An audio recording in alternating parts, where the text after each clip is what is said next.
Hello, I'm Diana Skaya, and welcome to Face to Face, our weekly summary of the top events from a Central European perspective. And my guest is TVP World News Director Adam Jasser. Adam, hello. Hello, Diana. I'm so happy to be talking about the latest events that unfolded in the past week. Now, the first thing I want to bring your attention to are two photographs.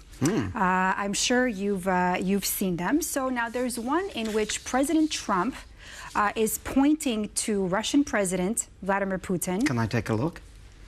You can. So one of them. I recognize these faces. You recognize these faces. Yeah. So, and who do we have there on the bottom? That is Nikita Khrushchev, the Soviet leader, and Richard Nixon, who was back then vice president to General Eisenhower. President Eisenhower. To President Eisenhower, right. Now, I want to ask you, so this is something that Donald Trump posted. I want to ask you, what is the symbolism? What do these photographs mean to you? The same format, the same finger pointing. And I mean, the bottom picture represents, of course, a big time, right, during the Soviet years. And now here we have Trump doing the same thing to Putin. Is this theatrics or is this... It is theatrics. Because the original meeting was also theatrics. I don't know if you know, but this was called Kitchen Conversation or Kitchen Debate. Kitchen Debate, yes. And this was during an exhibition of U.S. in Moscow. Goods in Moscow, and this was an occasion for the two leaders to meet and talk. And this was the beginning of television as well. Yes. So it was televised in color and all of that. So, you know, the whole theatrics, yeah. I think the reason why President Trump chose this comparison is the finger. So he's pointing the finger at Putin. So he's trying to convey the message that he was tough with Putin in the last conversation. And he wants to underline the message that unless Putin moves, there will be consequences, which is what President Trump has been saying for quite a while. 1 second. So you're saying that he was tough with Putin, yet in a way, let me ask you this, following the summit in Alaska, wouldn't we say more that Trump was actually fooled by Putin? Is that a proper way to name it? Well, here you go. You're going into psychology now, but it seems to me that this picture is a response to these accusations also coming from the president's own camp that he was too soft on Putin. And, you know, there's another thing that Mr. Trump said just recently, following all the summitry, where he said, you know, he started blaming Joe Biden for the war. We know that. Yes. But he also said, you know, the West has not allowed Ukraine to deploy offensive arms and go on the offensive. It has allowed Ukraine only to defend itself and its territory rather than take the war to Russia, which is a surprising argument from Mr. Trump, but there's a grain of truth in it. So now, before we analyze this aspect, what I think this picture plus this Truth Social post from Mr. Trump, this may signal that Trump has realized that he has been played and that he's prepared to exert further pressure on Russia. But I want to make a caveat there that so far all his threats to do so, secondary sanctions, tariffs, consequences, nothing has materialized. Well, let's add to that. Recently also, Russia coming out and saying that Putin demands Ukraine to fully cede Donbass. Putin says that he won't accept any Western peacekeeping troops in Ukraine. Lavrov also went on actually to saying that if we talk about Ukraine's security talks, that China needs to be included as a security. They're just playing for time. They're just diluting everything. And Trump is there basically empty-handed. Look, this week, the White House came out and said, we announced that President Putin agreed to meet President Zelensky. But what's the outcome then? And then the day after, the Russians come out and say, well, maybe, but this and that and something else. So basically, he still has nothing. So, you know, all this diplomacy, all these discussions, summits, and all of that cannot hide the basic truth that we're back at square one and that this whole thing is going to be settled on the battleground. And I think the Trump is gradually seeing this bubble that he himself created, convincing everyone that he can bring peace quickly, that he has influence over Putin. This bubble is bursting. So we're exactly where we were before, and Trump is learning the lessons that he wouldn't listen to the hard way. So what now? I mean, ultimately, let me ask you this. What are the minimum requirements in which you think that Ukraine would actually agree to a ceasefire? Well, for Ukraine, I think the issue of post-war security architecture is clear. So that's why so much of this discussion is about security guarantees. And look, Trump initially dismissed the idea of security guarantees. Remember, he said, it's enough that we would do business with Ukraine. That would be a security guarantee enough. These days, he acknowledges that there has to be something else, something more robust. He even says vaguely that the US will contribute. We still don't know if, how, and so on and so forth. But politically speaking, he realizes that there has to be something real and tangible. And of course, then Moscow says, sorry, we're not interested in this. So it's a deadlock. But wasn't it to be expected, Adam? I mean... Well, it depends by whom. I mean, obviously, Mr. Trump thought that, you know, his charm, his past relationship with Putin, the red carpet, all these things that were aimed to soften Putin, to treat him like, with respect, if you will, you know. Like and many people in the sort of foreign policy establishment was criticizing Trump for this. But on the, you know, underneath, you could argue that Trump made the right choice of trying to show Putin, well, look, we can do business with you provided you move. The trouble with this strategy... No, 1 second. You just said a key word there. We can do business with you. So then again... Business, also political. Business transaction at the end of the day. Business transaction. No, but also political transaction in a sense. That we can do business with you, and we're not going to call you a war criminal like Biden did. We're not going to mention any of these unpleasant things to you. Just move. Just make a move towards peace.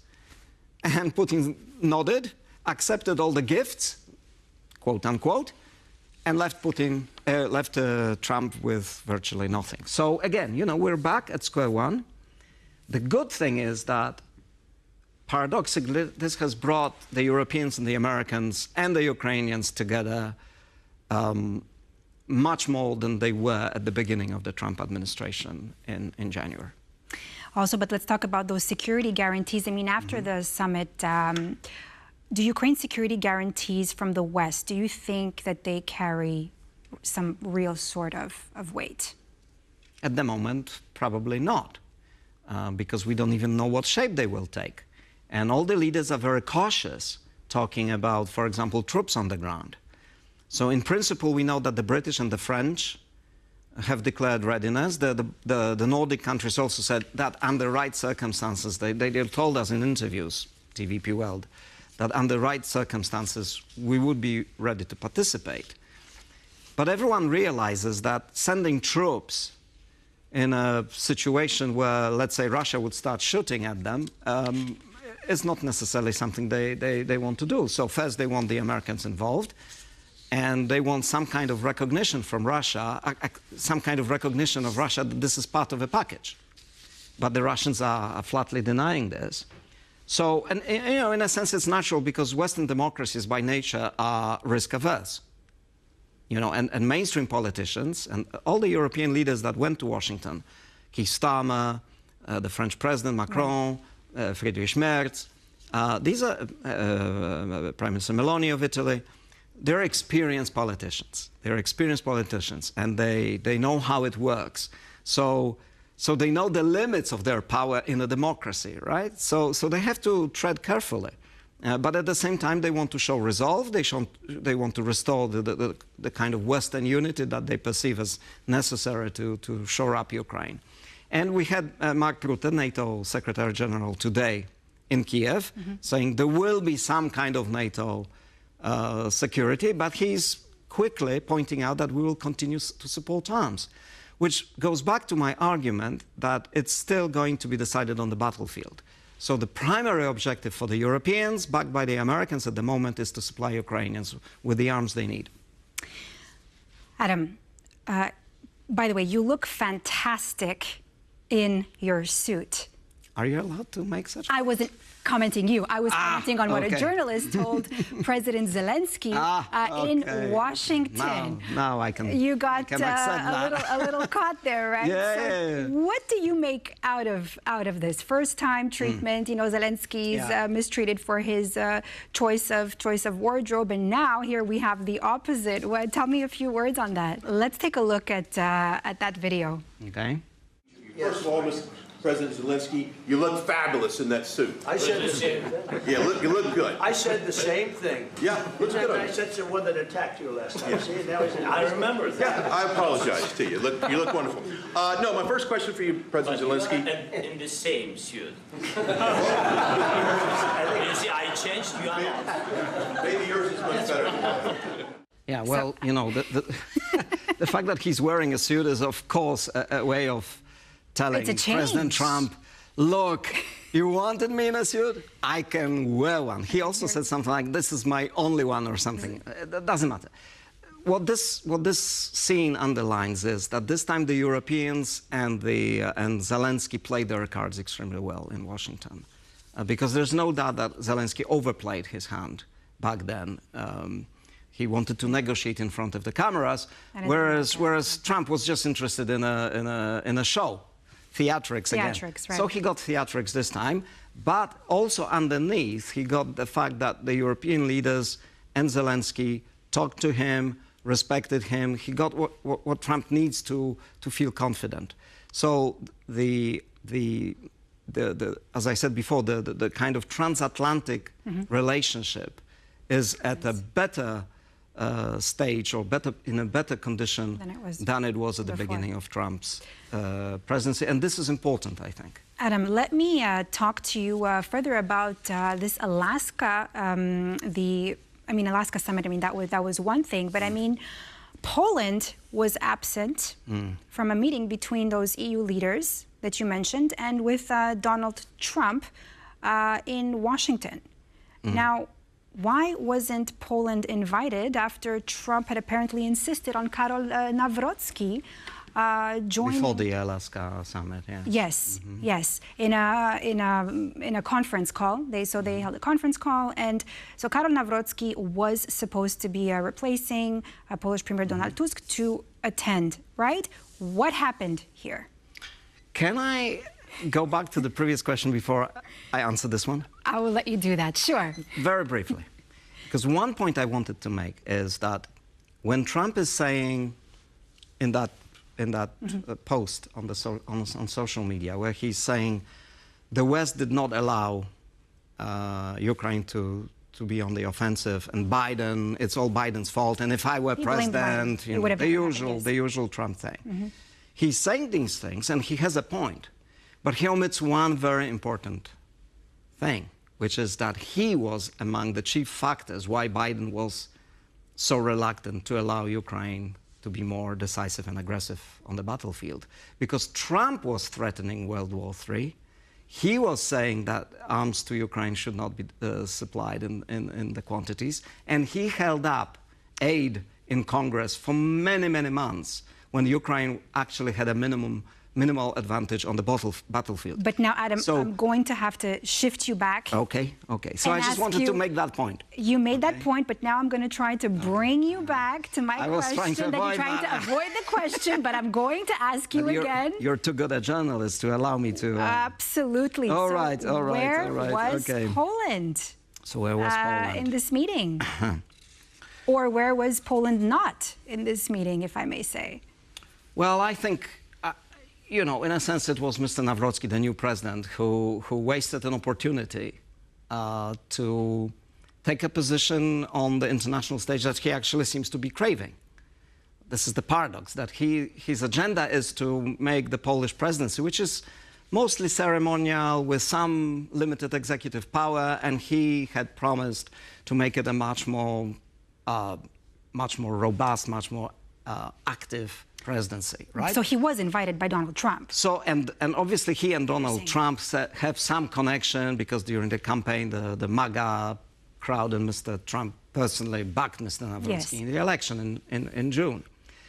So, in a sense, Mr. Trump President Trump gave Mr. Nawrocki an opportunity to join the really top table with the prime ministers of the UK, France, Germany, and so on and so forth. And apparently, Mr. Nawrocki blew it because he, he started his speech there apparently through a reference to Poland's war with the Bolsheviks in 1920. Then he also mentioned some historical grievances against Ukraine. Was he trying to compare himself a little bit to Finland's Alexander Stubb here? I don't know if he was trying to compare himself, but the point is that the meeting was focused on the summit in Alaska. With what you just said, sorry, I mean, this was Professor Levitsky who had actually said that Nawrocki embarrassed himself in that debate, talking about 1920, bringing up Volhynia, but not focusing on the present and of course, the future, right? The last point is crucial because apparently in that conversation, and some of the officials from the president's office confirmed that, apparently Mr. Nawrocki told Putin to be tough, told Trump to be tough with Putin. I mean, this is not the kind of advice Trump really wants to hear from someone who, frankly speaking, has zero experience in high diplomacy, is a very newly elected president with no prior diplomatic experience, no dealings with Russia, no dealings with Putin. And here he comes for the first time in a meeting of top leaders, and he's teaching them what to do. So he misfired. And in a sense, that could explain why he wasn't invited to the follow-up. I just want to bring your attention to a quote by Ursula von der Leyen. So she said, if we can just look at it for a moment here, she said, she wrote, at the request of President Zelensky, I will join the meeting with President Trump and other European leaders in the White House tomorrow. Now, Adam, let me ask you this. Quote here being at the request of President Zelensky. Perhaps it was President Zelensky that didn't invite Karol Nawrocki to the table. Well, I don't. The short answer is I don't know that. But let's just focus on one thing. Trump is a traditionalist in many ways. So he perceives global politics as a power game, okay? So for him, Ursula von der Leyen is not really a partner. For him, the Prime Minister of Britain, the Chancellor of Germany, the President of France, these are the partners, okay? And in fact, this is what we are seeing now in Europe emerging, that we have this so-called E3, so Europe 3. UK, which is not in the European Union. Right. France and Britain together shaping the foundations of European policy towards Ukraine, Russia, and the United States. Right. And then from time to time, other countries join, like Meloni joined in Washington. Yes. Meloni is a big player as well. Poland occasionally joins, but Poland is getting now, at the moment, Poland, because of its internal divisions, and Mr. Nawrocki pushing to get more executive power, this is confusing to our partners. And we also need to remember that Mr. Nawrocki has a history of being skeptical about Ukraine, and that repeating his litany of grievances towards Ukraine, whereas the other leaders are looking for solutions. If there is anything to discuss about the past, that can be done after peace is achieved. Mr. Nawrocki is putting it the other way around. He's saying, first, you need to deal with historical issues, and then we can discuss the future. Adam, so you spoke about your internal divisions in Poland, but I want to take you to another topic, and I want to take you to internal divisions in Armenia. Oh, my God. Right? You're tricky today, aren't you? Well, I mean, look, Armenia 2 weeks ago signed what many are calling a peace deal. With Azerbaijan again. President Trump called it a peace deal. President Trump called it a peace deal. He even said it was his peace deal. Yes, yeah, absolutely. He even said that there's going to be a route, a corridor that's built in Armenia with bearing his name. The route for peace and prosperity. Well, we're still waiting for Trump in Poland, but hopefully Armenia is not going to wait that long. I don't know. So now, Adam, let me ask you this. Now, deals, diplomacy, what do you think about Nikol Pashinyan recently taking the spotlight? I mean, do you think that he's playing his cards right? Do you think that he has any other way that he could have approached this? And do you think he's popular right now with what he's doing? You know why it's tricky, what you're doing now? Because you're a much better expert on Armenia than I am. So I'll give you my 5 cents. and then I'll stand happy for you to correct me. Please. Is that a fair okay. deal? That's a fair deal. Out of the deal? Let's do this face to face. Yeah. Let's do that. So first of all, I think Trump does take some credit for the signing of a peace treaty between Armenia and Azerbaijan. This is important. And looking at it from a sort of the helicopter view on this is that Armenia, which is a country surrounded by not necessarily friendly powers, to put it Neighbors. mildly, and as a small country, a little isolated, has been struggling to maintain integrity, sovereignty, to develop economy, and so on and so forth. And for the first time in many, many years, it seems that they are standing on 2 feet. There was a terrible price to pay because they lost territory to Azerbaijan. But they are moving on. And I think this is a huge credit to the Prime Minister, to Mr. Pashinyan. Well, he's trying to definitely steer the country away from Russia. Let's be honest, that's number one, and he's been doing that in the past couple of years. I mean, we've witnessed a lot of many European conferences taking place in Armenia. I got you going. A lot of Good. European partners as well. But you spoke about internal division. I would say it's more somewhat polarized, where Pashinyan is offering. He says, I mean, in a way. I can't personally agree that it was a peace deal. In a way, Nikol Pashinyan didn't really have a choice, right? Let's be honest, it was imposed by Azerbaijan to sign it because, of course, people, the Armenians are tired of another bloody conflict. Look how this connects to Ukraine. Mm-hmm. In Ukraine, there's no victor. Right. So peace doesn't yet have a price because there's no victor, right? So in the Armenia situation, someone lost, and the other party was able to impose some conditions, but then Armenia managed to get something out in return. And that's why it seems to me that it's a good deal overall for Armenia and for the region. And also, but of course, let's not forget that Nikol Pashinyan will be heading into elections next year. So this is going to be one of his primary messages. Yes, that he got that. That he achieved that peace deal. Thank you so much, Adam. It was a pleasure as always. And thank you for watching Face to Face. We'll see you here next week, and stay on with TVP World for more news and analysis.